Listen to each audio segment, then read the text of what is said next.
The story of Firebird, it takes place in an enchanted forest, and Prince Ivan comes in and he's introduced to the Firebird, who's part bird and part woman.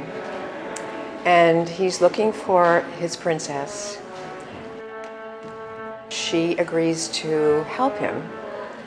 And so the princess is being held captive by the evil magician Kashai. So this is basically the story. It's a story of love and of magic. It has incredible scenery, and of course we're using the orchestra. The music is by Igor Stravinsky.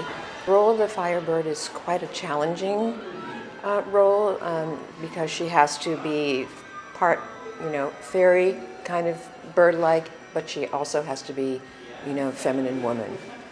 And it's a beautiful love story as well.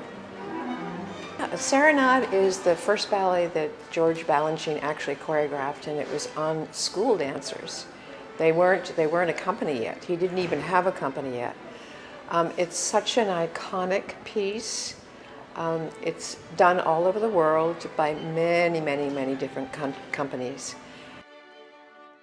I'll let Zipporah Kars, who is the rapporteur for this piece, I'll let her explain more about the story, and she has some really interesting, things to say about, Mr. Balanchine and, how this ballet was conceived. In 1934, George Balanchine created the School of American Ballet with Lincoln Kirsten, who is the person who brought him here to America. And the first ballet that he choreographed on the students was Serenade.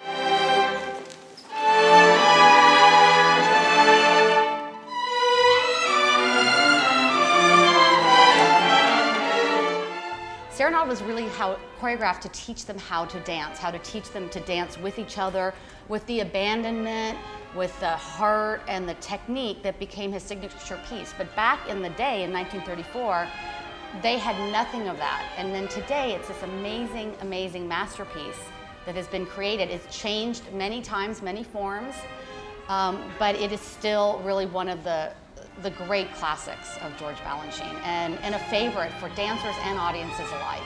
When I go to a company and I'm setting a piece, sometimes that company doesn't really understand the same style, let's say, as George Balanchine.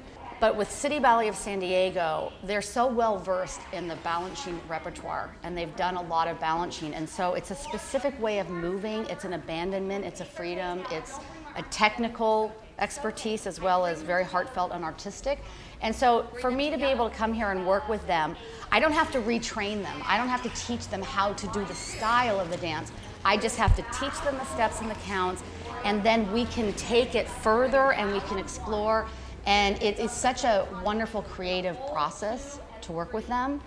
And so many beautiful things can happen. I think you all are really gonna love these performances. I hope that everybody comes out and sees Serenade. So I have a lot of experience dancing for Peter Martins, and what Peter was so wonderful about was really passing on the knowledge for those of us who didn't really get a lot of years with George Balanchine, passing on the information of what he got and what he learned from George Balanchine. And I know when I danced Serenade, it was Peter Martins that coached me in it. And I danced in many of his ballets and danced for him for 16 years. He's bringing a ballet called Ash, and I was in the company when he choreographed it. I was not personally in it, but it's really a quite extraordinary piece, and I think everybody's gonna really enjoy it. It's high energy and very athletic, but I know that the dancers really enjoy doing it and the audience loves it.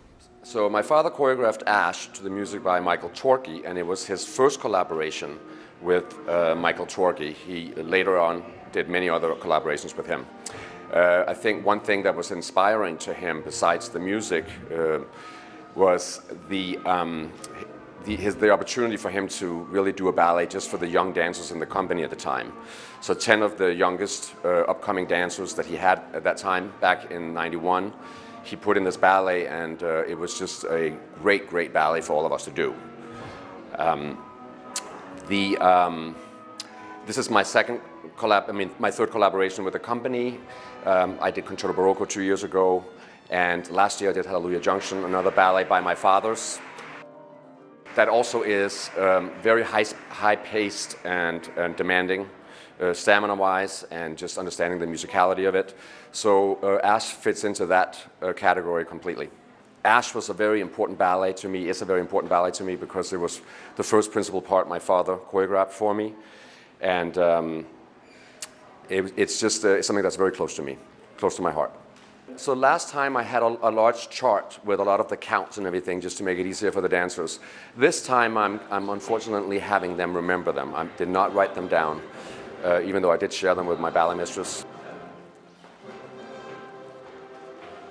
What is special about this time around is that we are crammed a little bit for time. So we are putting in good 4 or 5 hours a day, getting this done, and it goes already in 3 weeks, 2.5 weeks.